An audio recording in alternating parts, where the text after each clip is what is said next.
Hello and welcome to FYI Weekly, your official source for the latest news and information from the city of Greensboro. After more than 18 years of dedicated service to the city of Greensboro, with the past 4 serving as city manager, Jim Westmoreland announces plans to retire effective April 30th. Public service is the basis of Westmoreland's career, spanning more than 25 years of combined local and state government experience. Westmoreland says it has been my highest honor and privilege to serve the residents of Greensboro. As I leave the city organization, I am very proud of all the important work the city team has accomplished during my tenure. I remain grateful for the strong support and leadership provided to me by City Council and inspired by the many significant contributions our outstanding city employees make each day to help keep our great city running smoothly. During his tenure, some of Westmoreland's more notable accomplishments include leading the city's efforts to renovate and expand the J. Douglas Galen Multimodal Depot, championing numerous city policies and ordinances which improve the quality of life for and services provided to residents and local businesses, and overseeing and participating in the development of various city bond programs in projects in 2000, 2008, and 2016. Mayor Nancy Vaughn says it has been my pleasure to work alongside Jim over the past 4 years, and his leadership of the city organization is to be commended. Replacing him will be very difficult, and I, along with all of my city council colleagues, wish him the absolute best in his future endeavors. Westmoreland plans to stay in Greensboro and will continue to play an active role in the community. The City of Greensboro is pleased to inform the International Civil Rights Center and Museum that its $1.5 million loan from the city is forgiven.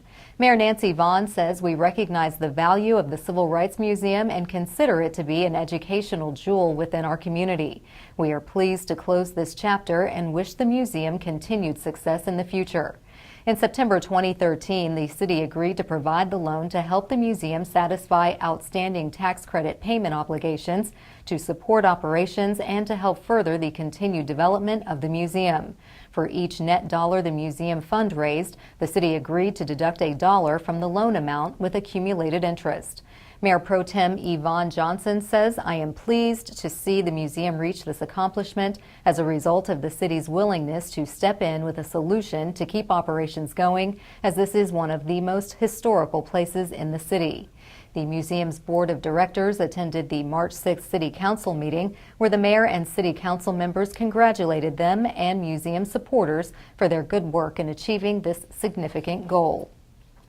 Residents still have an opportunity to review and comment on the design alternative the Greensboro Department of Transportation has selected for the intersection of Cotswolds Terrace and Old Battleground Road. The city will host a public meeting on Monday, March 19th from 5 p.m. to 7 p.m. at the Lewis Recreation Center located at 3110 Forest Lawn Drive. Residents can also review information about the design and submit comments online.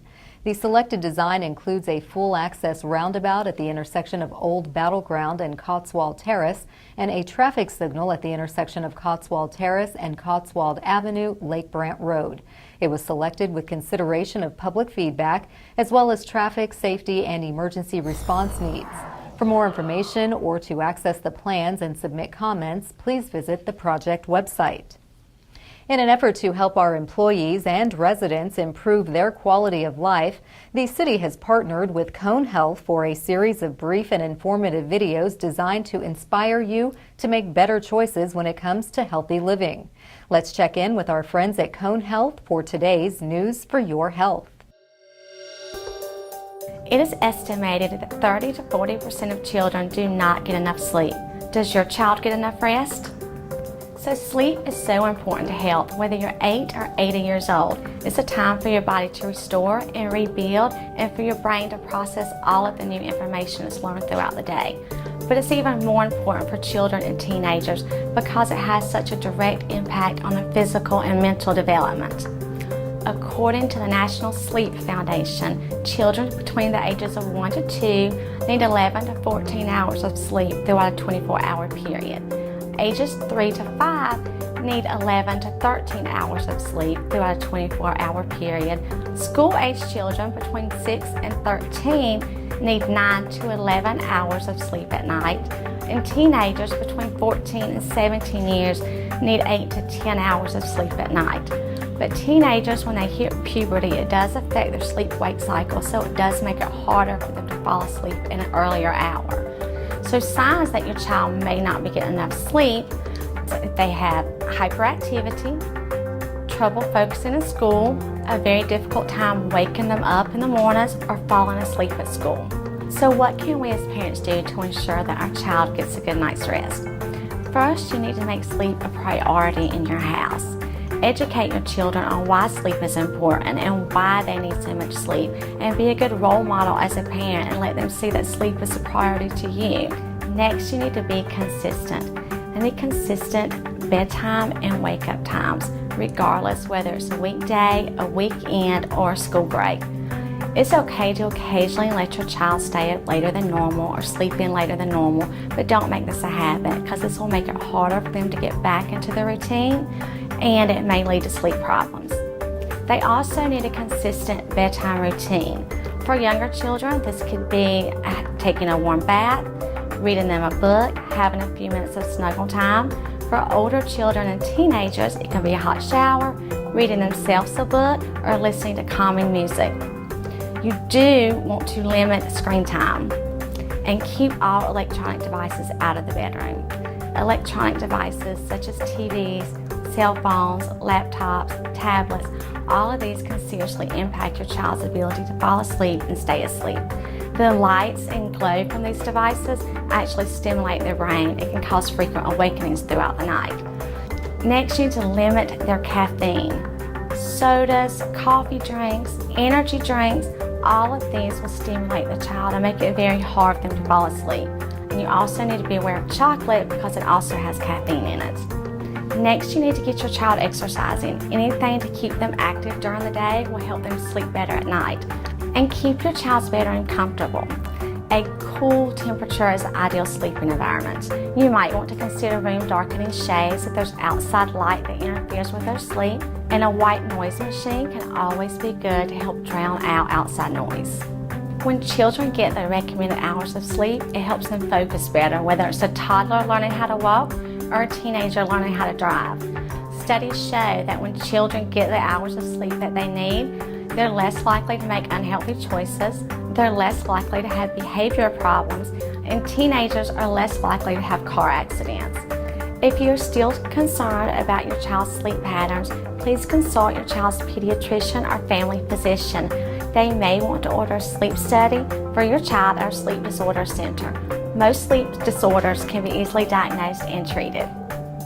Thank you for joining me today. I hope you found these tips helpful. For more information, go to conehealth.com/sleep. I'm Ginger Van Ness. There's a shift in housing choices considered accessory dwelling units. We'll have that story and more news coming up after the break. Stay with us.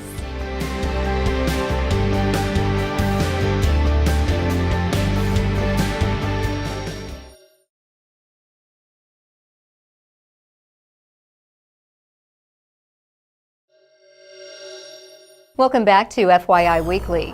Accessory dwelling units, or ADUs, and their popularity in the U.S. is rapidly rising. Examples of these units include granny flats, in-law units, garage apartments, basement apartments, and tiny houses on foundations. To inform Greensboro residents about this housing option from an environmental, lifestyle, and financial aspect, the city's planning department is hosting a lecture on Tuesday, March 13th at the Greensboro History Museum. The keynote speaker is Cole Peterson, a nationally known leader on ADUs, who has catalyzed the growth of ADUs in Portland, Oregon through advocacy, education, consulting, policy work, and entrepreneurship. The free event, titled Accessory Dwelling Units, A New Old Idea That is Reshaping Cities, begins at 6:30 p.m. ADUs are not a new concept. Alley apartments and carriage houses in historic cities were also ADUs. These alternate housing units are once again becoming popular as rental income and to house a family member. This event is part of a speaker series coordinated by the Planning Department called Planet Greensboro.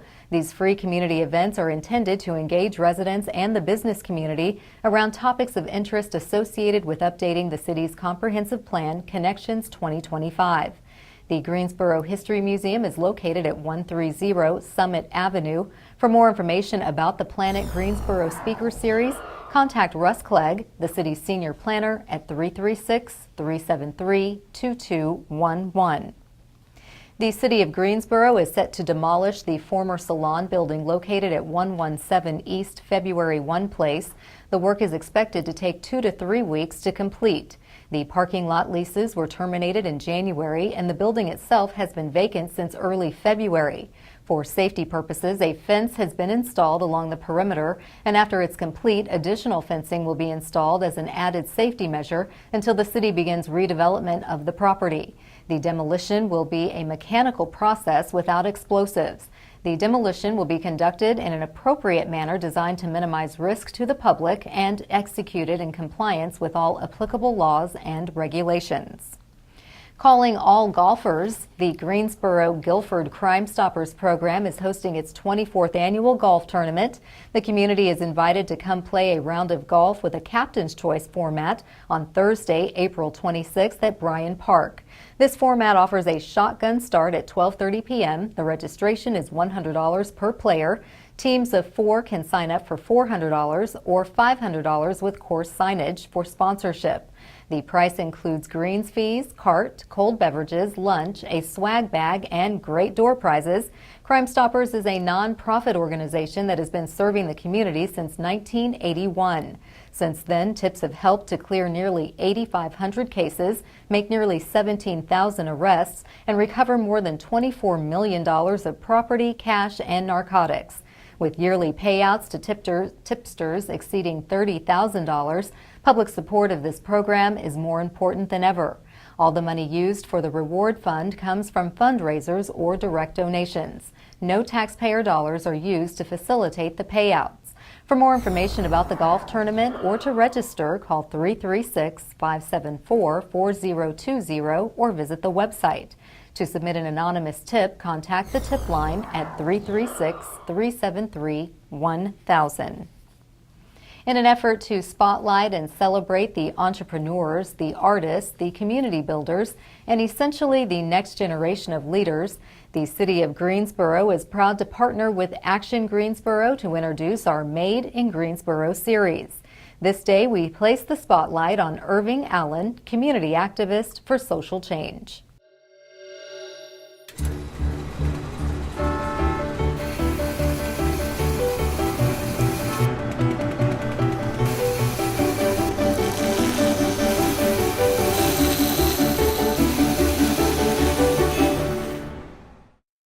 According to Irving Allen, young people are the only reason anything has changed in this country, ever.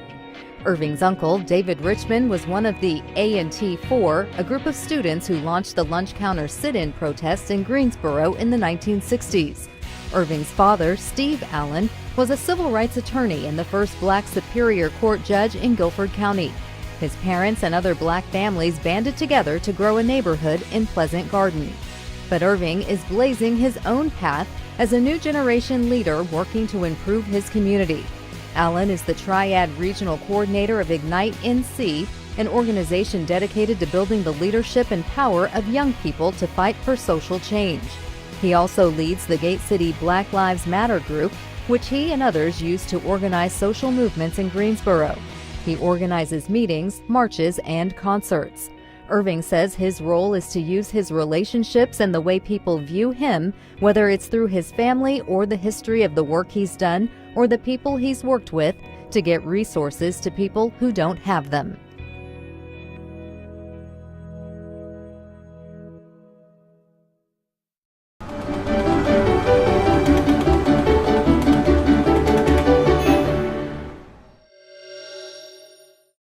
To learn more about Made in Greensboro or to see more images taken by photographers Jerry Walford and Scott Mothersbaugh, visit the Action Greensboro website at madeingso.com. The Greensboro Youth Council is collecting new and gently used formal wear and accessories for Camille's Closet and Theo's Threads. Donations will be accepted until Monday, March 19th. These retailers provide free outfits to teens who might otherwise not be able to afford a gown or suit for prom or other special occasions. Teens will be able to shop for clothes and accessories April 12th through April 14th. Formal wear items needed include gowns, suits, dress shirts, slacks, and accessories such as shoes, ties, evening bags, bow ties, and costume jewelry. Drop-off locations and times are as follows: the Cheshire Center, Greensboro Cultural Arts Center, Griffin Recreation Center, and Brown Recreation Center. For more information about making a donation or how to receive the formal wear, please call 336-373-4351 or visit the Greensboro Youth Council website. The city's pothole patrol is working nonstop to patch the pavement throughout the city. We'll have an update coming up after the break. Stay with us.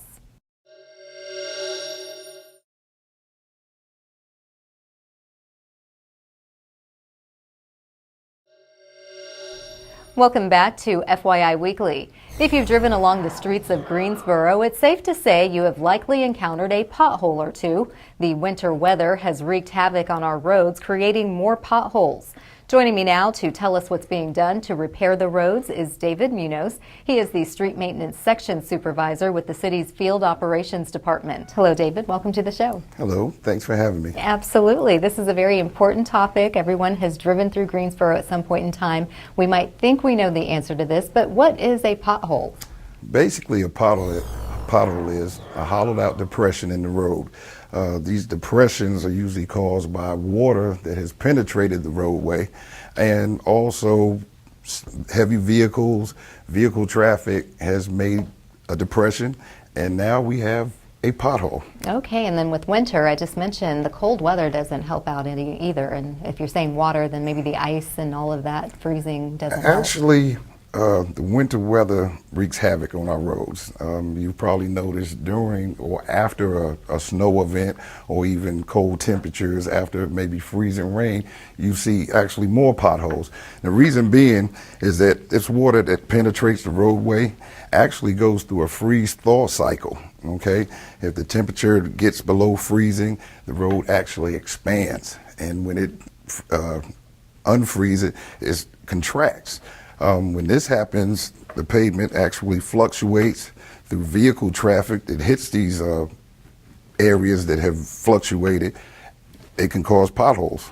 Okay, well, thank you for that description and explanation. So should we consider every dip or crack or break in the street as a pothole? No, there are several different pavement failures that can happen outside of a pothole. I don't know if you might have seen some rectangular or square, I guess, areas in the roadway that may have sunk. These are usually failed utility cuts. Could be from Piedmont Natural Gas, Duke Power. Around the manhole cover, you might see a circular depression. These are usually by the structure of that manhole that have failed. Okay, good to know, and I try to dodge all of it. I'm driving very carefully through the town. How do residents report a pothole if they see one? If a resident comes across a pothole, they can, of course, call the contact center at 336-373-2489. If I'm not mistaken, they can also go on the web, Fix It Greensboro, and also report a pothole. We just ask that if you report a pothole to be very, precise of the location, eastbound lane, westbound lane, or anything like that. It helps us better to identify, go out and fix the pothole, which we try to do within one business day. And I do give your team credit. You're very quick to respond to those reports when people do see a pothole and let you know where it is. But let's say you've repaired it and then a few days later it seems to reappear. Why is it that the repair doesn't last very long? During the winter months, we use what we call a cold patch mix. It's basically a temporary repair. When we use this cold patch and we get weather that's not favorable, cold weather, rain, usually that cold patch doesn't last as long as a permanent repair with asphalt. Okay. Well, thank you so much, David, for stopping by and giving us an insight of what a pothole actually is, and that we shouldn't be alarmed when we see other things in the road that may look like a pothole, but now we know they're not. And you've told us how we can repair them temporarily, but also report them when we see them. So best of luck to you and your team. I know you have a lot of work to do with the patching. Yes, we do. Thank you. Thank you. Stay tuned for a little-known fact about Greensboro as we tell you something about the city that's coming up after the break.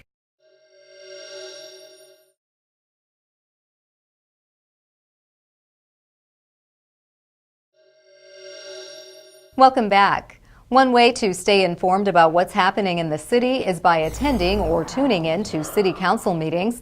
The Greensboro City Council meetings are open to the public, but if you can't attend, we broadcast the meetings live right here on GTN, and we stream the meetings live on the city's website.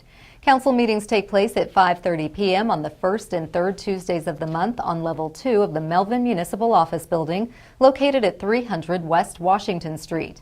The first meeting of the month will include public comments, special presentations, and consent items. Meetings on the third Tuesday of the month will include public hearings and business items. The fourth Tuesday is reserved for a meeting as needed. To review the council meeting schedule and agendas, please visit the city's website. Here's an opportunity to learn a little something about the city. The City of Greensboro's Water Resources Department has unveiled plans to repurpose its North Buffalo Water Reclamation Facility to a park serving the residents of Greensboro, particularly those who live in District 2. The North Buffalo Water Reclamation Facility is located at 2199 White Street. It ceased operations in October 2017 and will complete demolition this summer. As a good steward of its resources, the Water Resources Department began plans to convert the facility into a multifunctional park with an amphitheater, playground, and community garden. This will add to the quality of life in Northeast Greensboro. The project is devoted to the theme of water, biodiversity, and sustainability. The concept is also to use this space as an environmental resource benefiting water professionals, local universities, and the community at large. Coming up after the break, we'll showcase our department spotlight, but first, prepare to mark your calendars for all the fantastic events being featured this week on the town.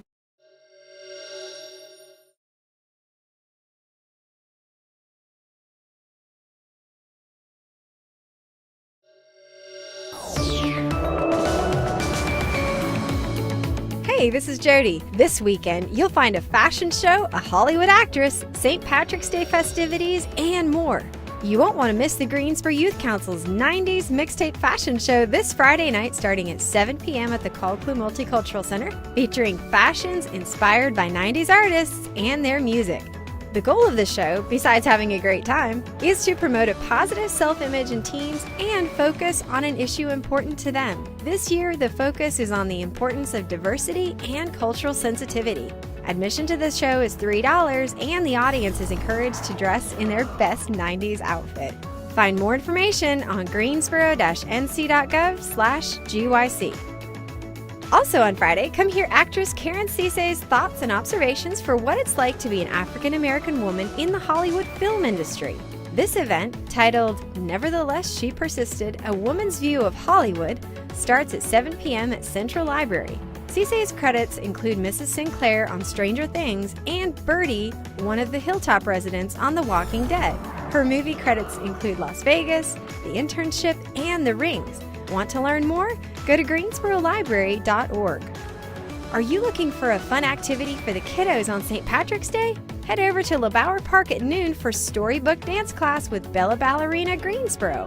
Bagpiper Michael Hollian will also perform from 1 to 2 p.m. with a performance by the Greensboro Ballet from 2 to 3 p.m. Celebrate St. Patrick's Day at LeBauer Park with events that are free and open to the public. For a complete list of activities, check out the LeBauer Park Facebook page at facebook.com/LeBauer Park. If you consider yourself a big Cat Williams fan, then the Luck of the Irish will be with you on Saturday as he will be performing at the Coliseum on St. Patrick's Day. His unforgettable specials and original comedic style continue to make him a force to be reckoned with. To purchase tickets or for more information, go to greensborocoliseum.com. Last but not least, Saturday and Sunday will commemorate the 237th anniversary of the Battle of Guilford Courthouse.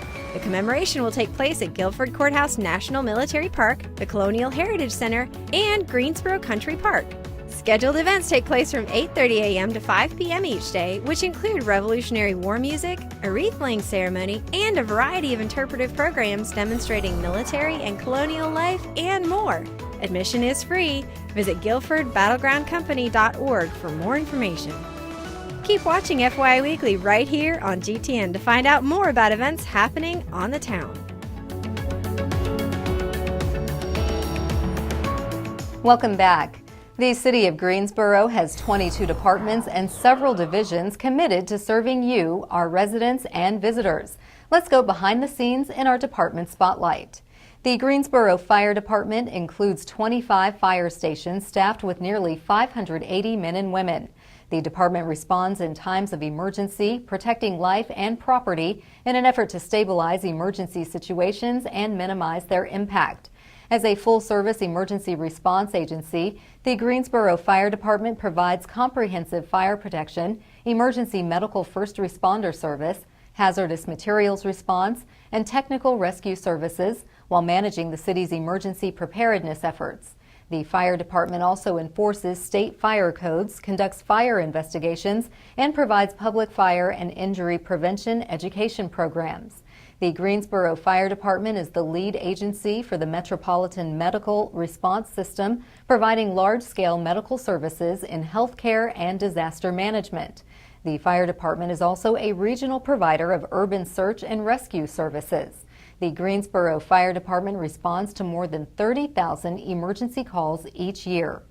Thank you to all fire staff for all you do to save lives and protect our properties. On the other side of the break is this week's Way to Go GSO shout-out. Stay with us.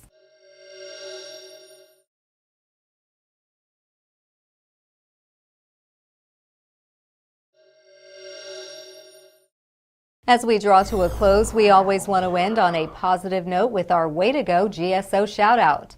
This week's shout-out goes to the coordinators of Guilford Creek Week. March 15th through March 25th, the cities of Greensboro and High Point, along with the North Carolina Cooperative Extension and Guilford County, will host Guilford Creek Week. This week of events is open to the public to promote environmental education and stewardship. To kick off the week, the Greensboro Swarm basketball team, coaches, and staff will join city staff for a stream cleanup on Thursday, March 15th from 3 p.m. to 5 p.m. at Latham Park. An RSVP is required for the kickoff event. For a full list of Creek Week events, visit the website, Facebook, or Instagram. That concludes this edition of FYI Weekly, but you can easily stay connected to the latest city news by linking to us on Facebook, Twitter, YouTube, and Instagram. For all of us here at the City of Greensboro, thanks for watching, and we'll see you next time.